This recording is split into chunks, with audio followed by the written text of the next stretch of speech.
mga dala-dala na kabigatan, pangangailangan, katugunan sa ating mga suliranin. Ano man ang mga dala-dala natin ngayon na nakapagdudulot ng pangamba,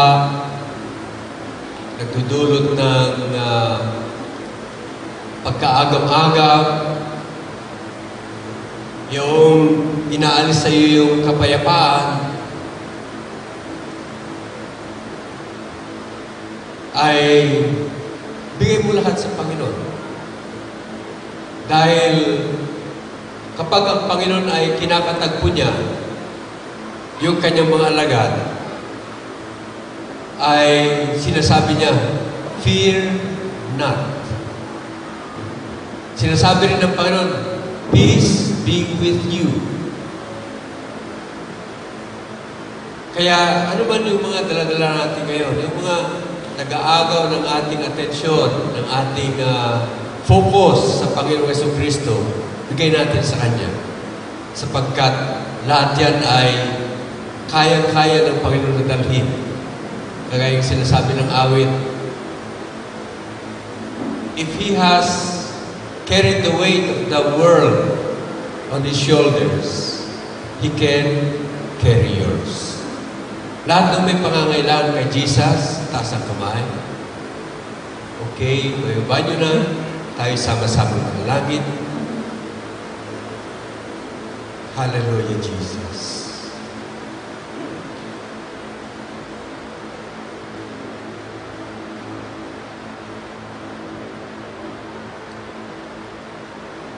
Alam namin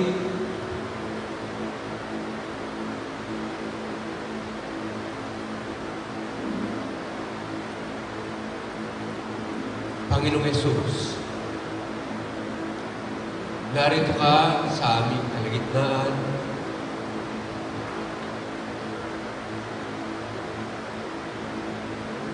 At inaantay mo kami, Panginoon, na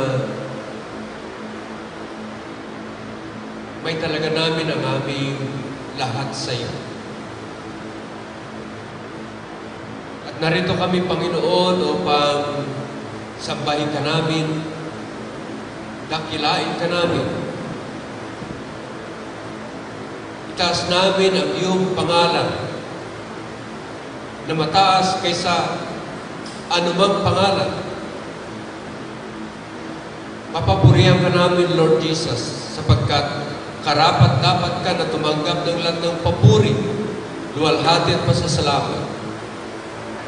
Sapagkat kung hindi po dahil sa iyo, hindi lamang walang-wala kami ngayon, kundi wala kami ngayon, Panginoon. Sapagkat ikaw ang nagbibigay sa amin ng buhay, hininga, kalakasan, kalusugan, at lahat ng mga bagay. Nanupat, Panginoon, ikaw na po ang katugunan sa lahat ng aming mga pangangailangan.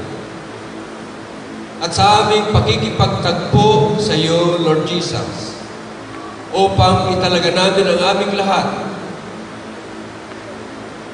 at ihain namin ang aming lahat sa iyo, upang ikaw na po, Panginoon, ang maging lahat sa lahat ng bawat sa amin.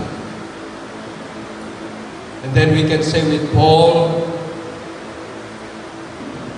we are complete in you, Lord Jesus.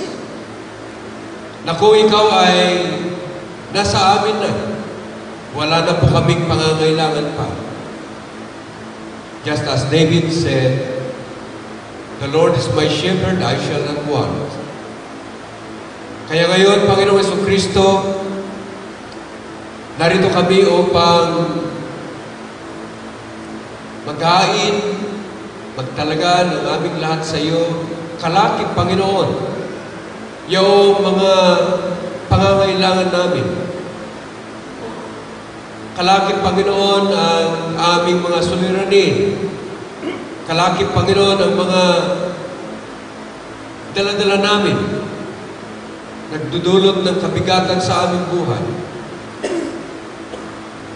Upang may talaga na rin namin, Panginoon, ang kagipitan, kabigatian, kahapisan, na dulot ng sanlibutan na ito.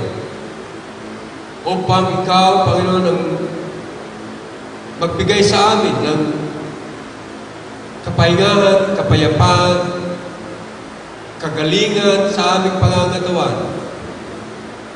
At maibsan kami, Panginoon, ng kabigatan ng kasalanan, kabigatan ng kalikuan, sapagkat, Panginoong Jesucristo, Ikaw na po ang nagbata ng lahat ng ito para sa amin.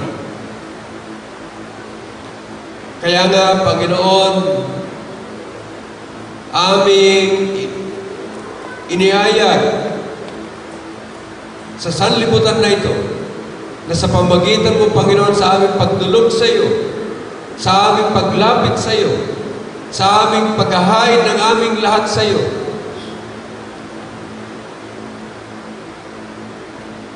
ay maaari naming sabihin na kasama ni Pablo, I know in whom I have believed,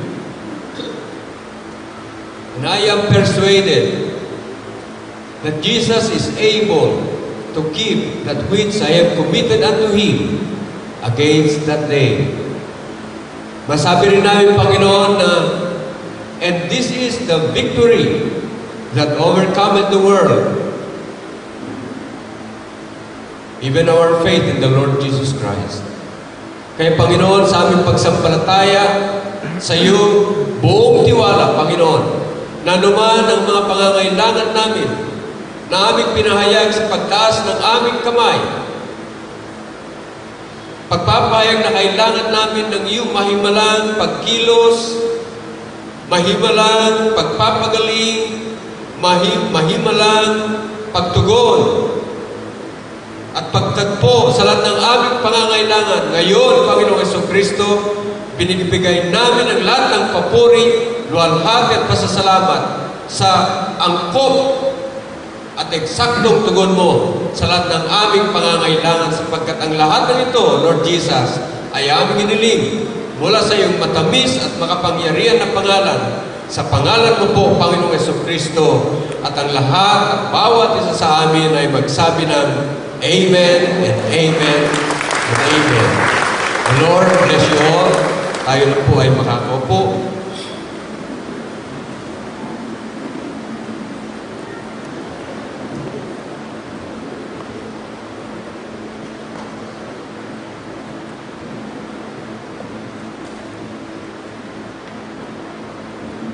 Siguro, if I were to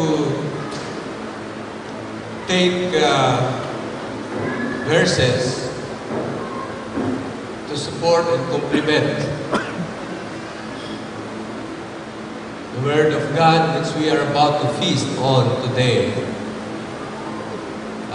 manggagaling yan sa una sa Exodus chapter 20, yung ating nire-recite.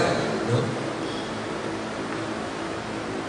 Thou shalt not bow down to them, nor serve them, for I, the Lord your God, am a jealous God, visiting the iniquity of the fathers unto the children, to the third and fourth generation of them that hate me.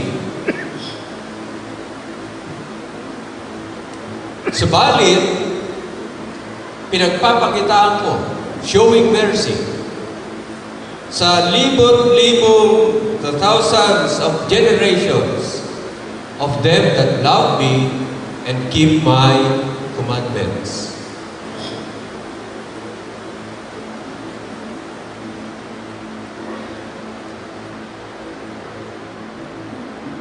Ang isa pa siguro ay nandun sa awit 39 sa talatang 25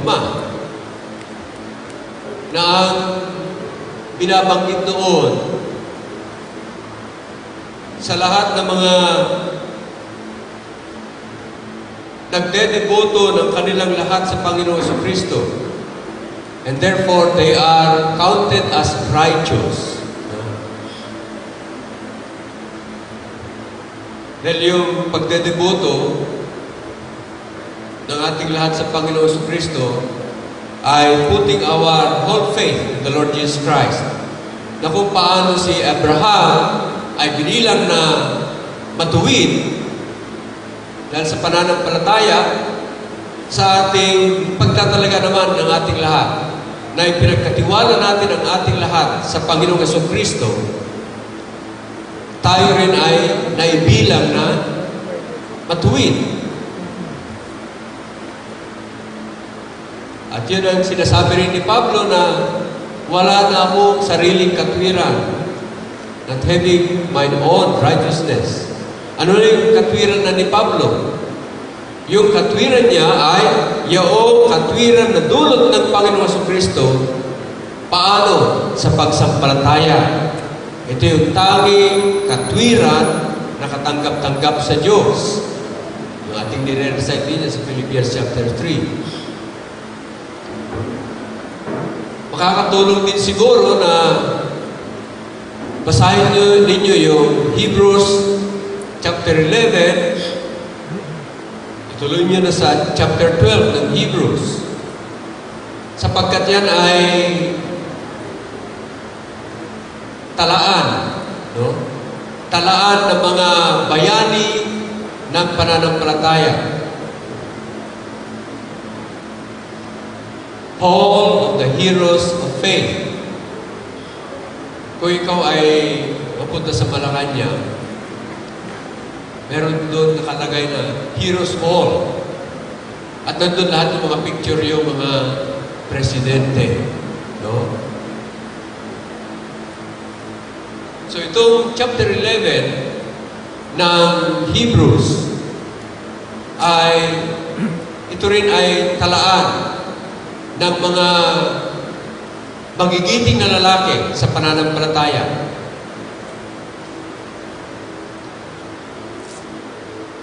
At ang isang katanungan na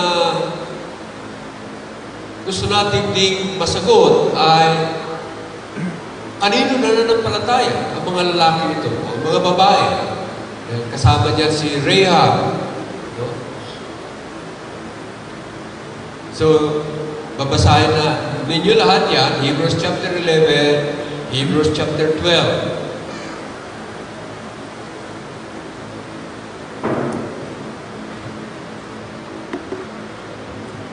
Una sa lahat, bakit tinawag ang ating church na the Trinitarian, all for Jesus, Ecclesia of the Lord God? Or before that, no? Sino ba itong mga all for Jesus na ito? Dahil maaaring sa pangalan ay merong tatak na all for Jesus. No?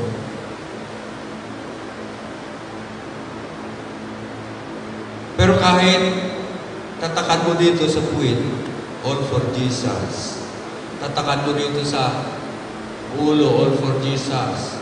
Dito sa noo, all for Jesus. Sa talampakan, all for Jesus. Kapag hindi mo pa naidedeboto, hindi mo pa naitatalaga ang iyong lahat kay Jesus, some for Jesus ka lang. Hindi all for Jesus.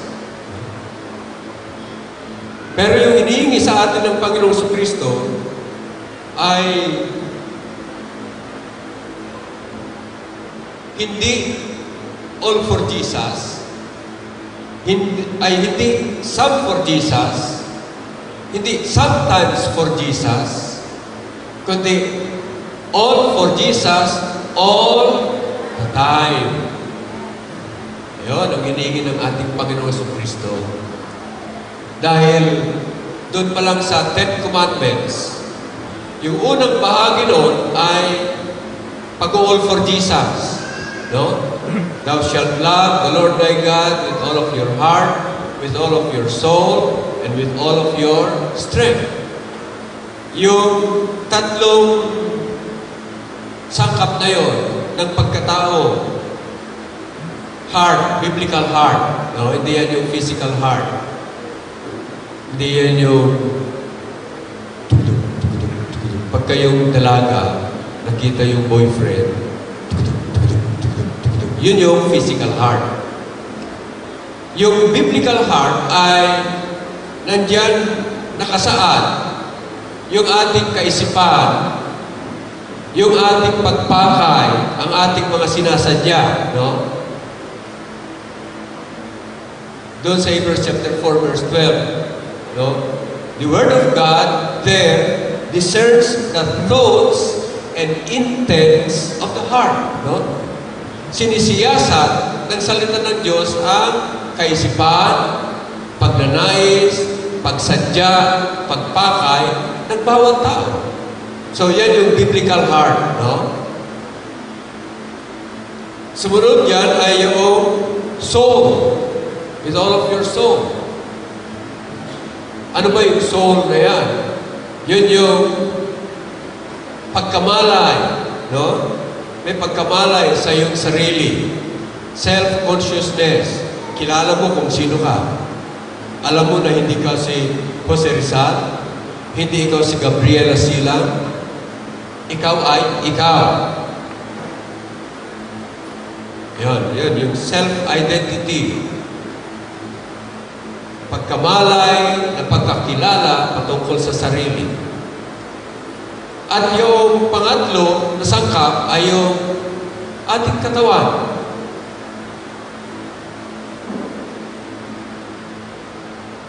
Kinakailangan yung puso, pagkakilala sa sarili, at ang katawan ay nagkakaisa. Nagkakaisa na nakatalaga ang lahat sa ating Panginoon Jesucristo. So yan yung pagiging all for Jesus. All for Jesus ay naitalaga mo. Once and for all, minsan ang panglahatan ng iyong lahat sa ating Panginoong Jesucristo. An easy way to check that is in our giving. No?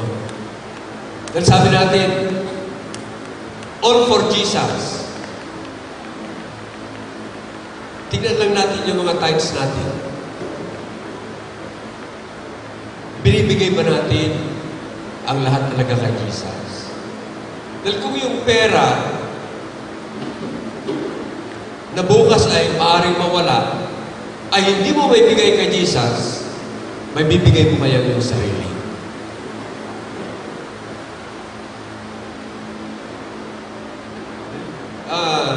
Siguro yung pinakamadaling case para matiyak natin na tayo ba'y all for Jesus? Tayo ba talagang binibigay ba natin yung ating tithes? Huwag mo nang pag-isipan yung offering. But just the tithes, because that is the Lord's. Kapag sinabi all for Jesus ka, dapat lahat yan bigay mo. So, let's check ourselves. Yan yung pag-all for Jesus. Ngayon, bakit natin tinawag ating church na the Trinitarian All for Jesus Ecclesia of the Lord God?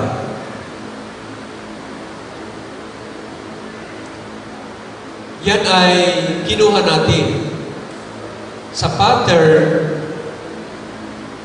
ng everlasting covenant of God the Father, God the Son, and God the Holy Spirit.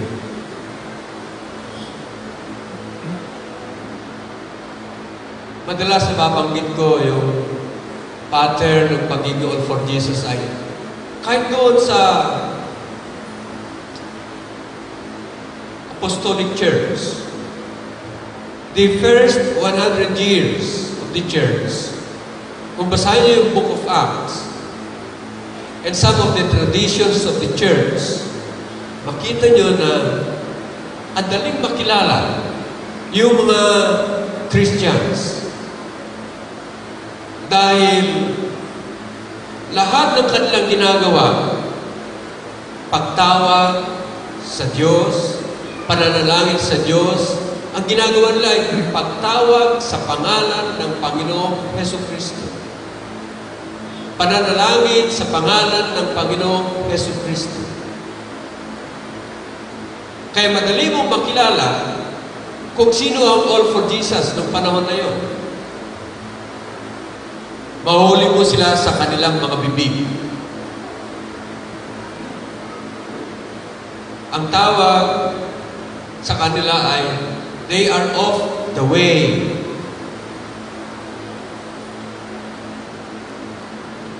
Ang ating Panginoon Jesucristo ang the way, the truth, and the life. Kaya si Saul, who became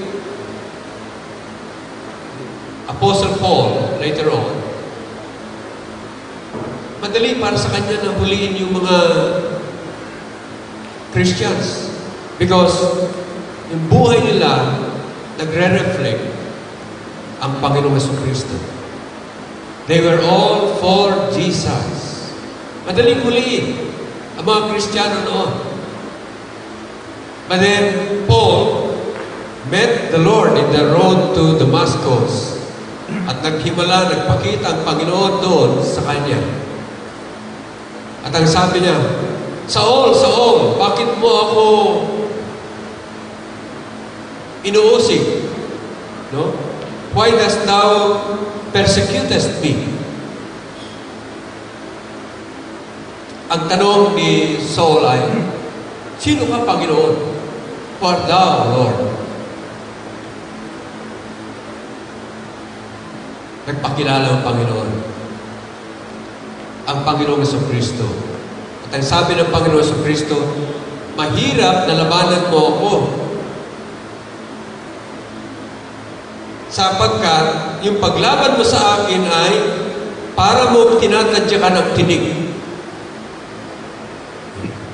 Nasubukan niyo na bang tumadyak ng bougainvillea? Sinong nasasaktan? Sinong nasusugatan? Sinong nahihirapan? Di ba yung nananadya? Kaya sabi ng Panginoon, it is hard for thee to kick the pricks. Talo nga. Kapag kinakalaban mo para mong tinatadyakan ng tinig. So from there on, si Saul, tinalaga na niya ang kanyang buhay sa Panginoon. And later on, he was called Paul the Apostle.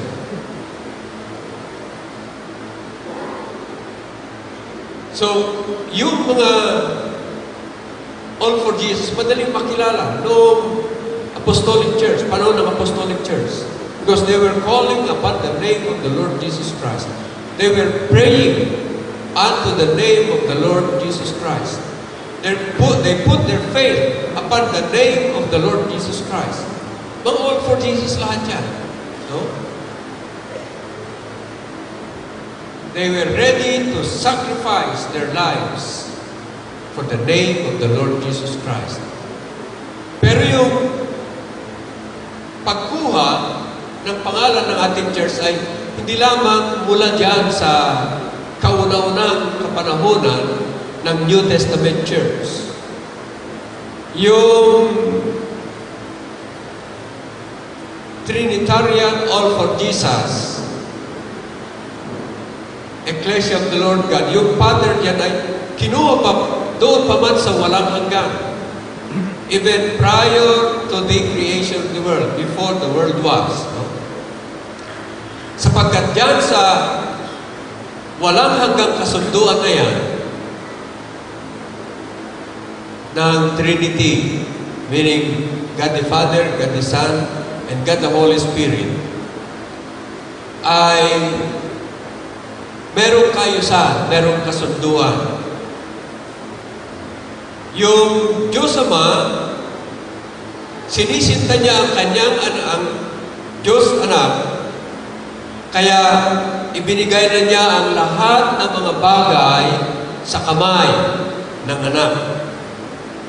Yung ownership, disposition of all things nasa Panginoong Jesucristo. Yung Diyos Ama ay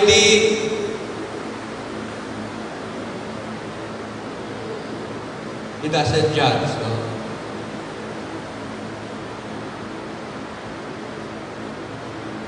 Hindi umahatol.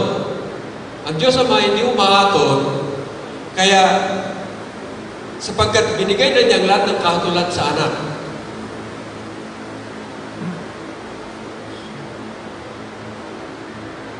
Lumagampanan ng Panginoong Jesucristo ang lahat ng kanyang tungkulin sa kanyang pagkakatawang tao, na ihain niya ang kanyang katawang tao hanggang kamatayan sapagkat inako niya ang kasalanan ng buong sanlibutan.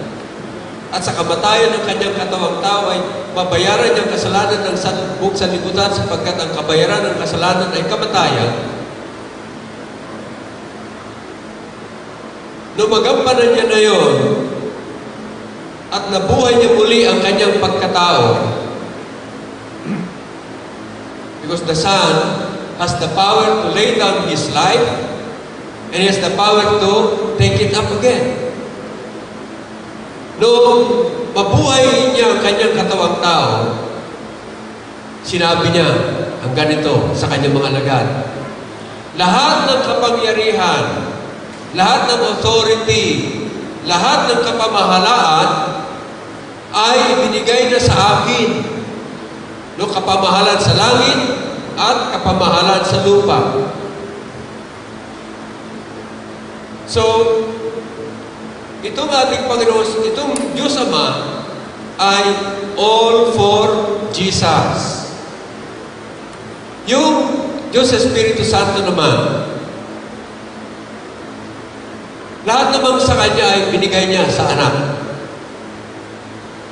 Sapagkat sinasabi na doon pa man sa kawalang hanggan, sapagkat itong anak na ito ay iniibig niyang katwiran at kinamumuhian niya ang kalikuan, ang ginawa ng Diyos Ama ay pinahiran niya ng langis ng kagalakan.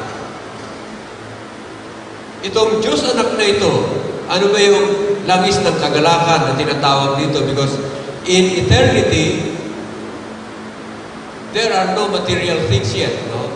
Wala pa. In eternity, naroon ang oring Diyos na may tatlong pagkaako, no?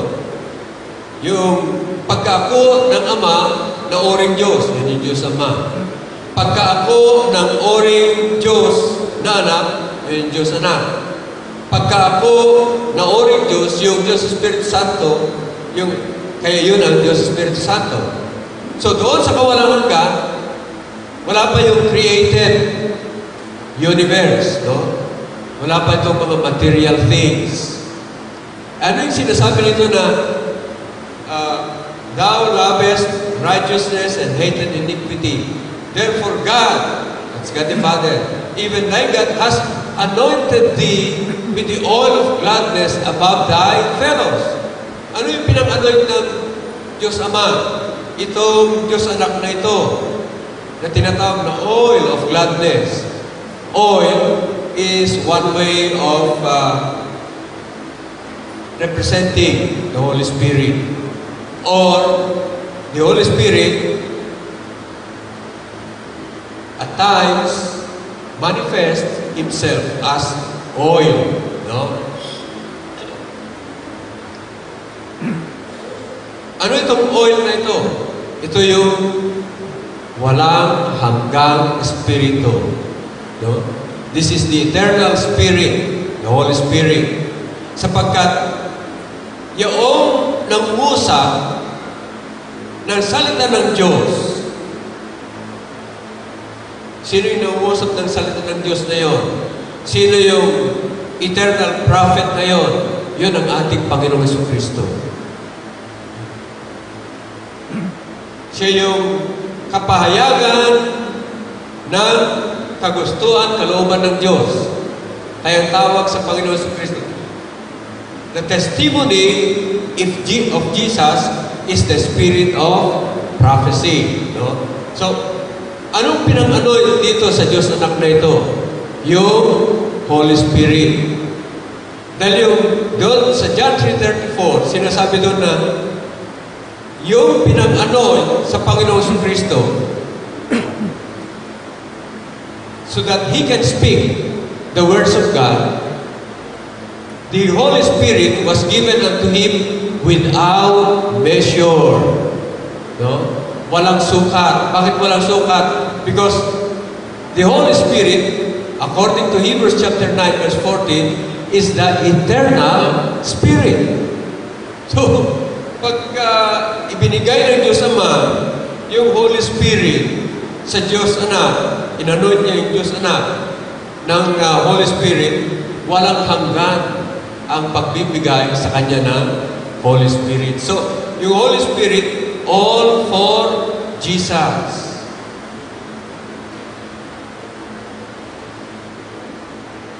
Ano naman ang ginawa nitong Diyos anak na ito? Sa makatuwid, ito yung ating Panginoon Kristo. Lahat naman na ginagawa ng Diyos anak na ito ay pagbibigay kaluguran sa Diyos Ama. Ito ay patutuo ng Diyos Ama patungkol sa Panginoon Kristo. This is my beloved Son, doon sa baptism sa Ilog Jordan. Also, yung transfiguration ng Panginoon Kristo. Ang patutuo ng Diyos Ama patungkol sa Panginoon Kristo ay, this is my beloved Son, in whom I am well pleased. The Father is very well pleased with the Son. Kaya lahat ng ginagawa ng Diyos Anak ay upang mabigyan ng kaluguran ang Diyos Ama na ito. Bakit? Sapagkat kung basahin niyo yung Ephesians chapter 3, especially verse 11, sinasabi doon na yung walang hanggang panukala, yung walang hanggang pakay ng Diyos ay ipinanukala, ipinakay kay Kristo Jesus. Sa makatuwid, ang Panginoong Kristo ang siyang katuparan, kaganapan ng lahat ng kagustuhan at ikalulugod ng Diyos Ama.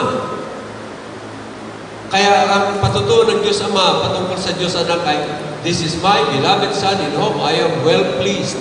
Hear ye Him. Pakinggan ninyo siya. Bakit gano'n ang pananalita ng Diyos Ama? Sapagkat the Son speaks in behalf of the Father. Siya yung nagpapahayag patungkol sa Ama sapagkat walang sino man sa atin. At kailanman walang sino man sa atin na makakita sa Ama. Kundi lamang sa pamamagitan ng pagpapakilala, pagpapahayag ng Diyos Anak na ito na nasa sinapupunan ng Anak.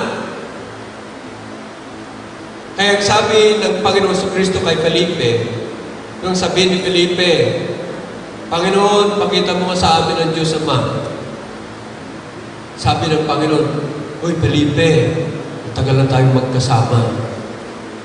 Hanggang ngayon, sinasabi mo pa na, pakita ko sa iyo ang Diyos Ama.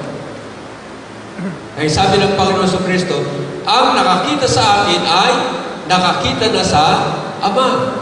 Hindi dahil sila ay iisa, kundi ang Panginoon Kristo, siya yung larawan ng Diyos na di nakikita. He is the image of the invisible God. Hindi ko na nababanggit yung mga verse in Colossians 1:15. Okay. So, diyan sa walang hanggang kasunduan na yan, ang Panginoon Kristo ang tagapagsaganap ng lahat ng ikalulugod, ikasisiya ng Diyos Ama at ng buong pagka-Diyos ng Diyos. No? So, makita natin na all for Jesus. Diyan sa Trinitarian Everlasting Covenant, yung arrangement diyan ay all for Jesus. Diyan natin kinuha yung hindi lamang yung pangalan ng ating Ecclesia, kundi yung katuruan ng ating church ayon sa banal na kasulatan, lalong-lalo na doon sa nakasaad sa everlasting covenant between the Father, God the Son, and God the Holy Spirit. So, diyan natin kinukuha yung pattern, the name, the purpose of the church, na may talaga ang lahat, madala ang lahat sa pagtatalaga, madala ang lahat na mayantong sa Diyos anak na ito na nagkatawang tao, walang iba kundi ang ating Panginoong Hesukristo.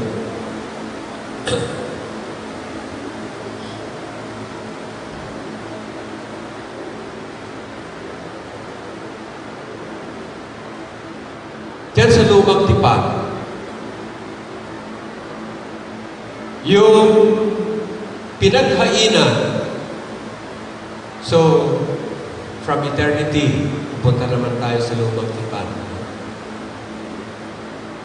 Sa lumang tipan, yung pinaghainan ni Abel ng higit na mabuting hain, because Abel offered a better sacrifice than Cain. Yung pinaghainan ni Abel na si Yahweh, yan din yung Yahweh na sinamahan ni Enoch na lumakad. No? Enoch walked with God. Yan yung Yahweh na sinamahan ni Enoch.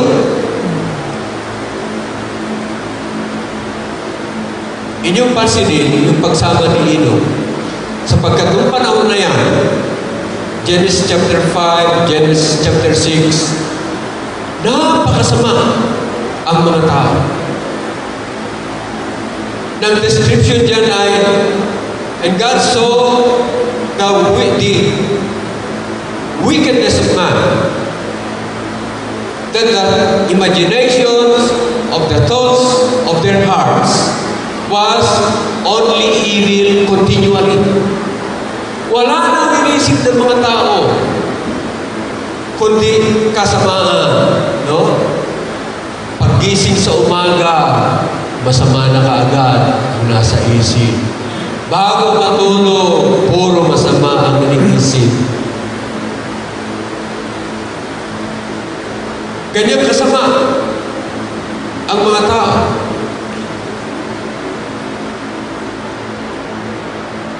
Kaya ang Panginoong Jesucristo, sabi doon, and God repented that He has created man on earth. Yung repent pala doon ay hindi yung nagsisi. Hindi nagsisisi ang Diyos. Yung repent doon ay nakam sa salitang Hebreo, na kung i-translate mo yun sa Tagalog ay nagbuntong hininga, Panginoon. Parang gano'n, ay, napakasama ka. Huh? Napakasama. Nasa kalagitnaan ng napakasamang sanlibutan na yan, merong iisang tao na naglakad na kasama ng Diyos. Pag sinabi ni Jesus, left, right, left, right, left, right. Ganoon din si Enoch, no? Susunod. Pag sabi ni Jesus, left, left, right, right. Yung lakad, ang kahulugan niya sa Bible ay hindi lang simple na taking steps. No? Hindi yan. Sabihin, it's a way of life, lifestyle. No? And life word. Yung lifestyle, life word ni Enoch ay pagsang-ayon sa kagustuhan ng Panginoon. Pero yun yung pansin, nag-iisa. Nag-iisa.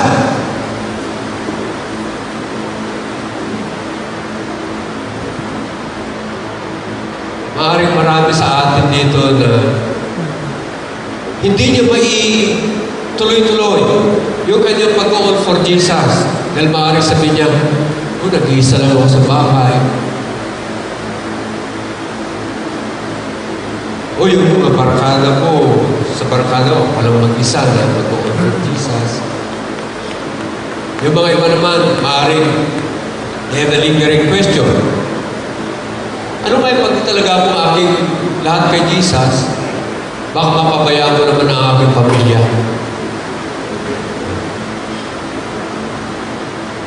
Dahil, by the way, that's a relevant and valid question or issue. No? Dahil ang Panginoong Jesucristo mismo ang nagtatag ng pamilya. Doon pa lang sa Garden of Eden. Dahil ang gusto ng Panginoon, Jesucristo, ay magpakarami. No? Go forth and multiply. Mapalaganap ang sangkatauhan. Yung pamilya ay inumpisan ng pagsasama ng isang lalaki para sa isang babae para sa isang lalaki. Kaya sabi ng Panginoon sa Kristo, therefore, shall the man leave his father and his mother, and shall cleave unto his wife, and they shall be one flesh.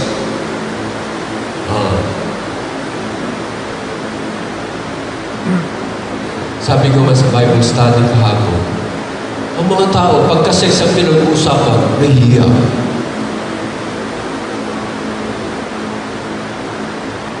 Alam niyo, Panginoon, binigay niya yan sa atin.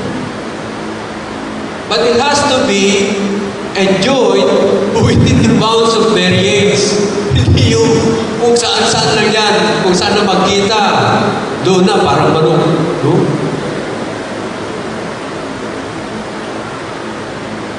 It has to be enjoyed within the bounds of marriage.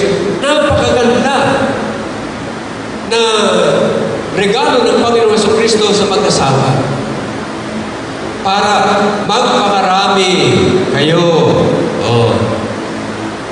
Paano magpakarami ang mga tao ngayon kung ang nag-aasawa ay lalaki sa lalaki, babae sa babae, no?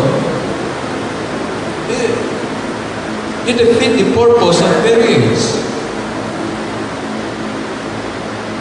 Ang may design ng marriage ang Panginoon sa Kristo.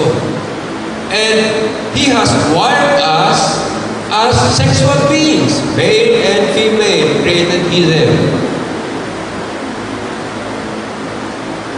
So, ang Panginoon sa Kristo mismo nag-establish ng family. Doon pa lang sa Hardin ng Eden. Kaya yung pangangamba ng marami ng paano yan? Pag mag-all for Jesus ako, baka mapabayaan ko ang aking sambahayan. Pag ikaw ay nag-all for Jesus, papabayaan ba ni Jesus ang iyong sambahayan?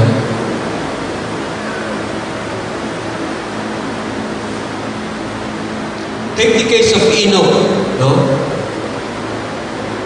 Na idiniboto niya ang kanyang lahat kay Jesus. Nag-all for Jesus si Enoch. Pagamat lahat ng mga tao ay against Jesus. Pero itong si Enoch, all for Jesus. Pinabayaan ba ni Jesus ang kanyang sambahayan? Tingnan niyo, ha? Yung anak ni Enoch na si Methuselah, ilang taon na binuhay ng Panginoon.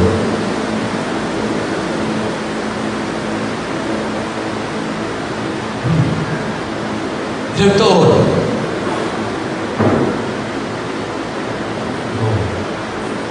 Anyone can venture an answer. 9? Praise the Lord. Ayan. Ginabayaan ba ng Panginoon? Si Methuselah? Hindi. Si Methuselah, nagkaanak, si Lamech. Ilang taon si Lamech? Ilang taon na binuhay ng Panginoong Jesucristo si Lamech? Dahil sinasabi sa Bible, for He gives to all life, breath, and all things. Mabubuhay ka ba ng 777 years kagaya ni Lamech? Kung ikaw ay hindi pinoprovide ng Panginoon, kung wala yung provision ng Panginoon sa iyo, nagkapo sa tuhod si Enoch. Sino yun? Si Noah. Gaano katagal nabuhay si si Noah? Dahil noong 500 years old, si Noah, doon pala nagkakanak kay Ham, si Shem, at saka si Japheth. 500 years old. No? Yung mga iba, 50 years old, hindi na pwede. Ito si Noah, 500 years old, nagkakaanak. Ilang taon nabuhay si Noah? 950 years. Tingnan nyo, nung si Enoch kahit nag-iisa, no?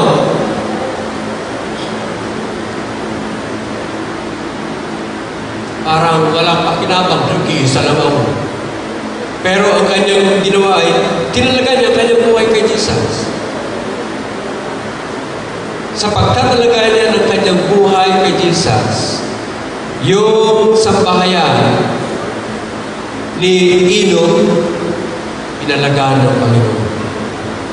Hindi pinabayaan ng Panginoon. Ito yung sinasabi ng ating nire-recite.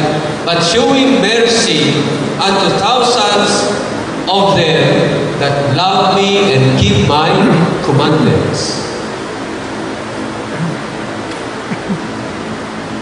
Yan yung patutuo, ay yan yung pangako ng ating Panginoon Jesucristo. Patutuo naman ni David. Ay ganito, I once was young, and now I am old. But I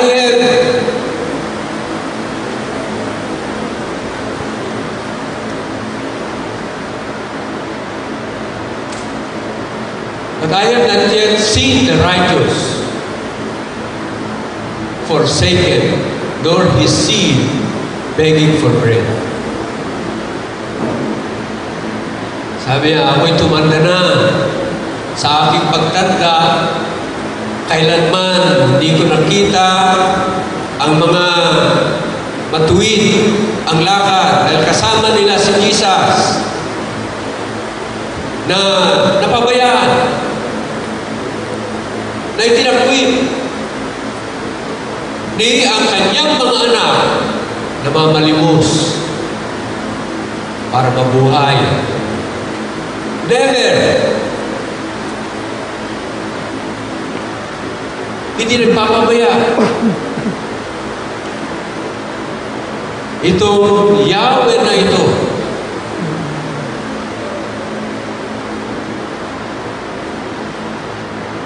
now if you read the whole chapter of Hebrews chapter 11, basahin nyo yun. Mabasa nyo doon, by faith, by faith, by faith, by faith. No? Yan naman ay chapter of faith. Chapter about the heroes of faith. No? Faith is the substance of things hoped for, the evidence of things unseen. na sa pamamagitan ng pananampalataya, yaong mga matatanda ay tumanggap ng mabuting patotoo, they received a good report, na sila ay nagdulot ng kaluguran sa Diyos, at ang sanlibutan na ito ay kay tatag sa pamamagitan ng salita ng Diyos. Yung salitang world doon sa Hebrews chapter 11 verse 3. Aeon yun, hindi yun cosmos. But it can also pertain to the material universe, no? Dahil pag ikaw ilumikha ng panahon, you cannot separate time and space, no? So kapag nilalang mo yung aeon doon, long periods of time, kasama yun yung material things. Dahil itong ating universe, it's made up of space and time. But what is space? It's just an arrangement of matter. What is time? It's just a sequencing of events. So, you cannot separate these two from each other. Kaya nga, sa science, there is that space and time continuum. So, they're interwoven together. No? Okay. So, ang sinasabi niya sa Hebrews chapter 11 verse, itong Diyos na ito, sa kanyang pang-uusap ay nalalang ang sanlibutan na ito. Na sa pamagitan ng pananampalataya, si Abel ay naghandog na higit na mabuting handog kaysa kay Cain. Sa pananampalataya, itong si Enoch ay lumakad na kasama ng Diyos. Sa pananampalataya sa Diyos, si Abraham ay tinawag upang ibigay sa kanya at kay Isaac, kay Jacob, yung lupang pangako. By faith, by faith, by faith. By faith, si Sarah, kahit siya ay bao, binigyan siya ng lakas ng Panginoon para magkaroon ng anak. By faith, Joseph. By faith, Moses. Pero nakalagay doon, yung kanilang sinasampalan, God, God, God. Si Moses, ay si Joseph, si Moses, si Joshua, si Samuel, si David, ang mga propeta, yun yung mga binabanggit doon na nananampalataya sa Diyos. Ang mga judges o si Gideon, si Barak, si Samson, si Jephthah, si Rahab, si Harlot, nananampalataya sa Diyos. At sinasabi doon, na kung walang pananampalataya, it is impossible to please God.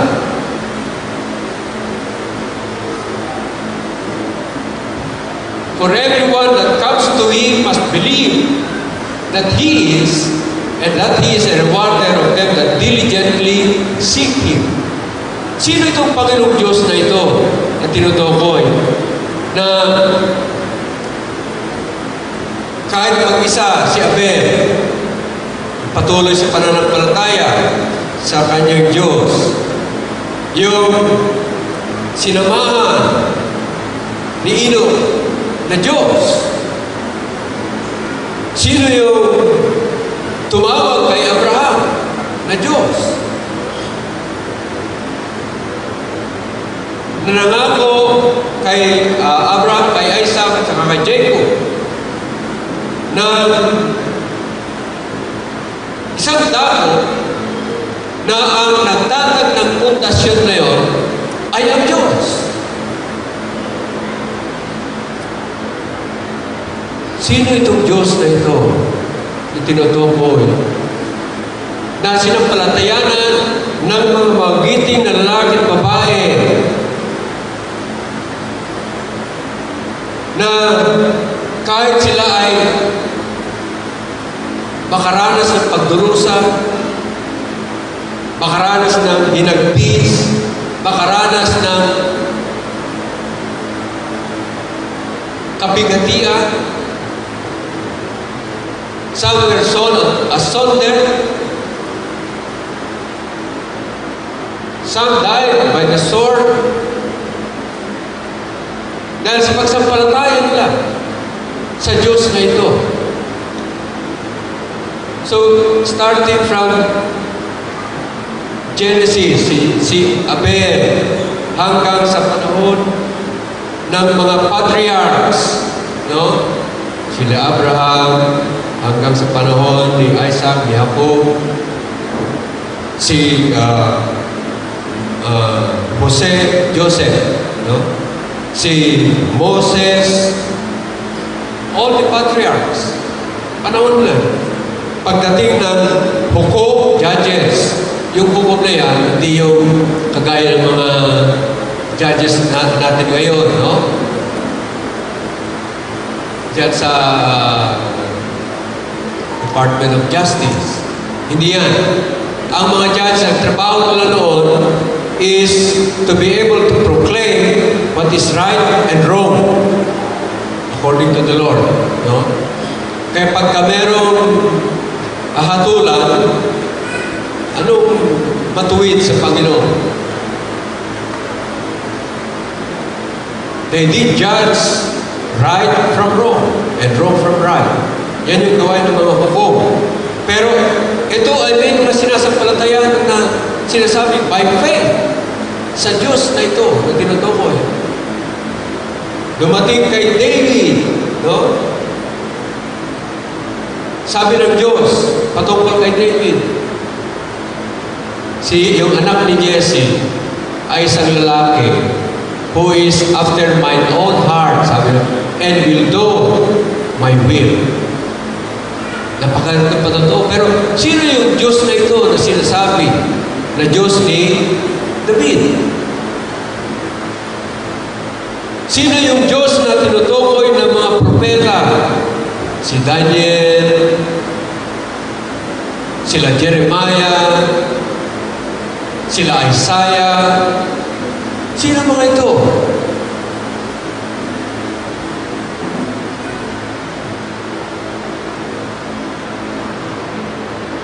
Hanggang dumating sa panahon ng bagong tipan, sa panahon ni John the Baptist, sapagkat si John the Baptist, siya ang nagdala ng Espiritu ni Elijah mula sa lumang tipan dito sa bagong tipan.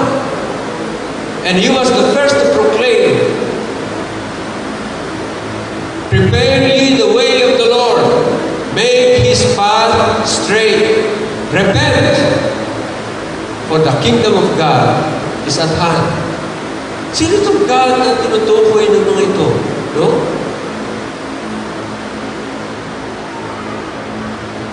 Kailangan ituloy mo pagbasa mo sa chapter 12. By the way, yung original text ng Bible natin, yan ay walang literary device kagaya ng comma, period, walang paragraph, walang chapters, no? Dahil ito ay para madali natin maintindihan, because commas, periods would give a pause for a separate idea or a separate thought, no? A separate context, a separate content. So malaman mo na iba ang sa next paragraph, iba ng pinag-uusapan. While sa next chapter, iba ng pinag-uusapan. But these are literary devices to ease our understanding of the Bible, no?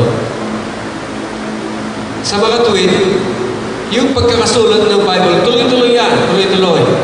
So actually, walang gap between chapter 11 ng Hebrews at saka chapter 12. Tuloy-tuloy yan. Kaya kung tuloy-tuloyin mo ngayon Pagdating mo sa chapter 12, doon sa verse 1, ito ngayon ang sinasabi ng sumulat ng Hebrews. No? Some say it is Paul. Some say, no, it's not Paul. But anyway, sino man ang sumulat ng Hebrews na yan? Pagdating sa chapter 12, verse 1, ito ang sinasabi ngayon. Diyan sa chapter 11, ang dami-dami nagpapatotoo sa pananampalataya sa Diyos na yan. Ang dami-dami nila. Kaya sabi ngayon, diyan sa chapter 12, yabang tayo ay napupugpo ng maraming nagpapatotoo na nagdeboto sa Diyos. Nagtalaga ng kanilang lahat sa kanilang sinasampalatayanan na Diyos. Sabi ngayon, kinakailangan iwaksin natin ang pabigat at ang kasalanan na pumipigil sa atin sa pagtakbo.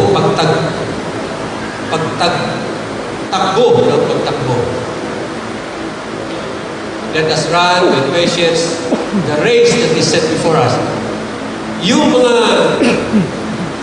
nakakabigat sa atin para tayo ay makalakad na kasama ng Diyos.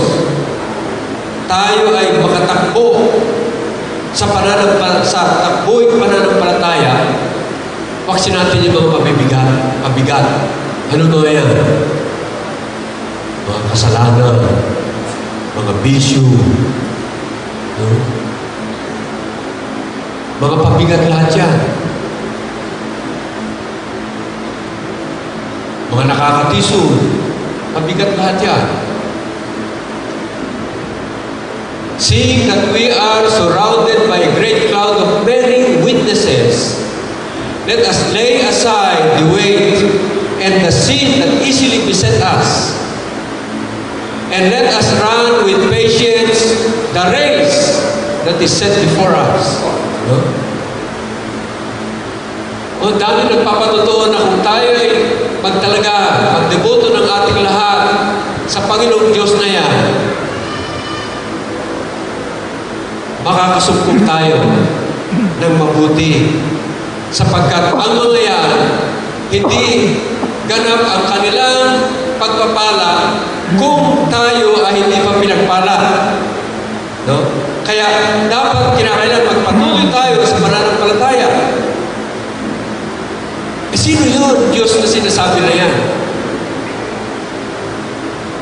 Pagdating sa verse 2, maliwanag na. Yung sinasampalatayanan ng lahat magmula kay Abel, no? Hanggang sa panahon sa New Testament kay John the Baptist, ng patuto ng Panginoon sa kanya ay no one born of a woman has risen that is greater than John the Baptist. Maganda, no? Pero yung Panginoong Diyos na sinasampalatayanan ng lahat ng yan, pagdating sa Hebrews chapter 12 verse 2, very clear doon. Bakit? Ang sinasabi doon, paano tayo tumakbo sa takbo'y pananampalataya? Let us run with patience the race that is set before us. How? Looking unto Jesus, the author and the finisher of our faith. Lahat ng pananampalataya magmula kay Abel hanggang sa ating panahon, ang pinagsimulaan na yan, ang may akda at nagpapasakda ng pananampalataya na yan ay walang iba kundi ang ating Panginoong Hesus Kristo. Kaya dyan makita na lahat ng mga pananampalataya, magigiting na lalaki sa pananampalataya, the object of their faith is the Lord Jesus Christ. Kaya natin sinasabi pala, pinapangarap pala, all for Jesus, all for Jesus. Because from eternity, all for Jesus ng Trinity. Pagdating sa lumang tipan, bagong tipan,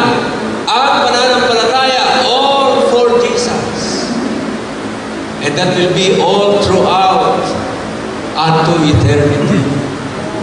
Dahil yung disposition ng Father will never change. Is the Father flies in whom there's no variableness, no shadow of turning. Naka-fixed ang kaisipan ng Diyos Ama na siya ay all for Jesus. Ito naman pinapatutunayan ng Holy Spirit, all for Jesus. Kaya ang Panginoon Kristo, lahat ng kanyang ginawa ay upang maganap o fulfill ang eternal purpose of God na ibinalikan sa Kanya.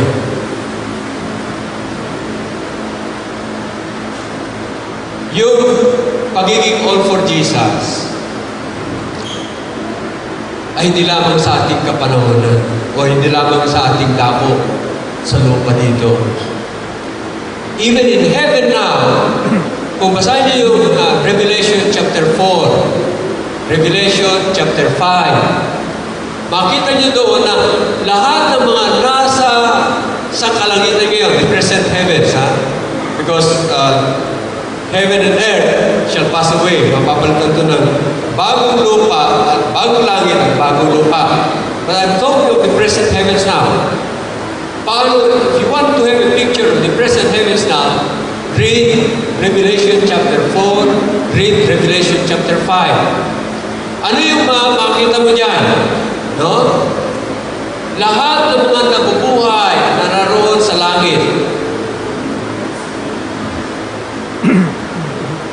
Walang ibang sinasamba, natatanaw, walang ibang pinaglilingkuran, kundi yung kordero na nakaluklok sa trono ng Diyos. Sa kalangitan ngayon, all for Jesus. Bakit hindi magawa yan dito sa lupa? When many of us have been praying, Thy will be done on earth as it is in heaven.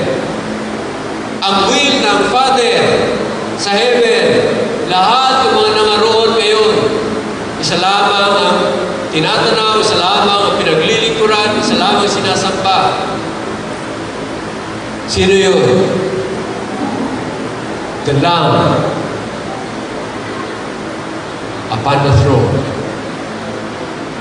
Kung yan ang kalooban ng Diyos Ama sa langit, yan din ang dapat mangyari sa lupa. Talaga mo ang iyong lahat kay Jesus. Dahil kung hindi mo ginagawa yung kalooban ng Diyos Ama sa langit na maganap dito sa lupa, kahit mag-pray ka na mag-pray, ikaw ay kalaban, kumakalaban sa kagustuhan ng Diyos Ama. Ikaw ay kumakalaban sa patotoo ng banal na Espiritu. Ikaw ay kumakalaban sa trabaho ng Panginoon Kristo na, Come unto me, all ye that labor and are heavy laden, and I will give you rest.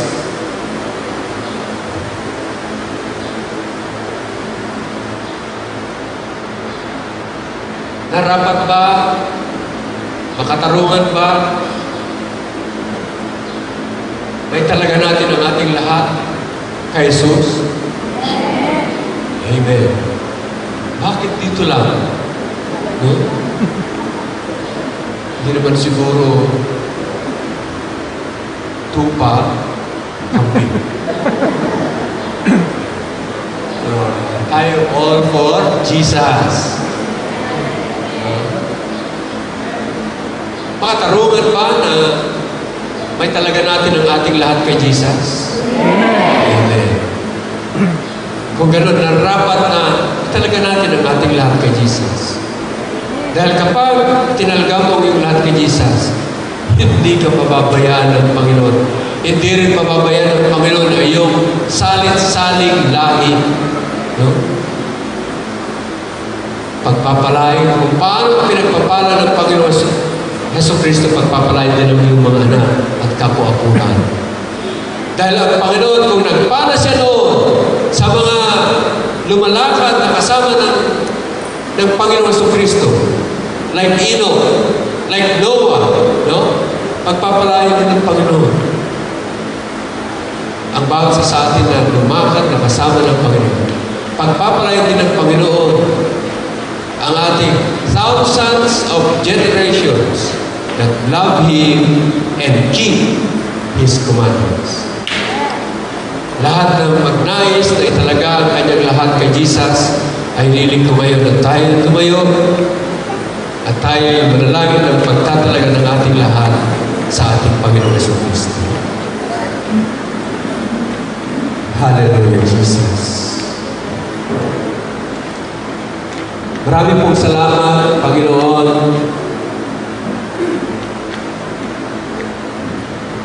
We thank you, Lord, for your assurance, for your promise.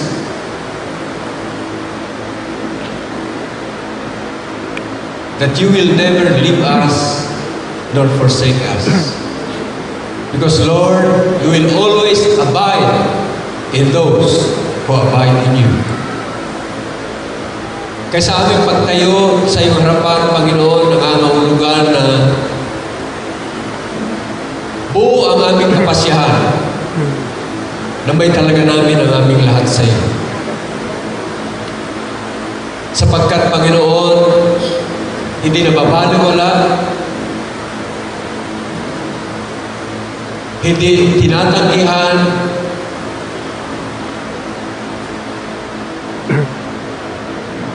hindi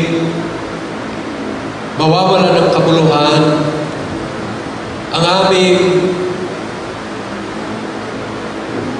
pagbigay sa iyo, Panginoon, ng lahat ng aming kakayahan, all our capabilities, all our opportunities, all our responsibilities. They are executed in your name, for your name, and for your name's sake, Lord Jesus. Kami po ay nabubuhay para sa iyo. At kaya lamang kami nabubuhay ay upang maging alagad mo. Na tinawag mo, Panginoon, na come and follow me, and so we shall be walking with you, Lord Jesus. Lead us therefore to your path of righteousness for your name's sake. Yung mga naliligaw, yung mga naiwalay, Panginoon, ikaw po ang kumapit sa kanila. Ikaw po, Panginoon, ang magpakayag sa kanila na kung sila ay hiwalay sa iyo, wala silang magagawa. At anuman ang kanilang pinagpapaguran, Panginoon, ay mauwi sa wala. Because anyone who does not gather with you will scatter abroad. Mawawalan kami ng kabuluhan kung kami po ay hiwalay sa iyo. Kaya narapat, Panginoon, makatarungan, Panginoon, ay talaga namin ang aming lahat sa iyo, na sa iyo namin ihantong ang aming lahat. That whatever we do, whether in word or in deed, we shall do it all in your most precious name, Lord Jesus Christ. Because we know that if we serve you, meron ka pong inihanda na gantimpala para sa amin. Gantimpala na hindi mawawala na kasama ng sanlibutan na ito. Gantimpala na hindi lamang pagsangkalangitan, kundi gantimpala na pangwalang hanggan. Because Lord, you will be our salvation, and you are now our salvation, you are our eternal life, and you are our everlasting glory. Maraming salamat po sa lahat ng biyaya mo po na binibigay mo sa amin, na nakamtan namin, natatamo namin, at natatamasa namin mula sa iyo lamang, Panginoon Jesucristo. And so, Lord, let your blessings be upon each and every one of us, even our household, that if we believe in you, we shall be saved, including our household. And Lord, bless our livelihoods. Ikaw po ang magpala, ikaw po ang tumusto sa lahat ng aming mga pangangailangan. And just like the promise that you've given through Moses, we can say together, the Lord bless us and keep us.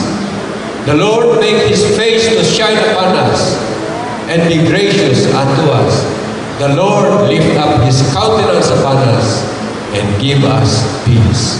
For all of this we have asked in your most precious name, Lord Jesus Christ. Amen and amen.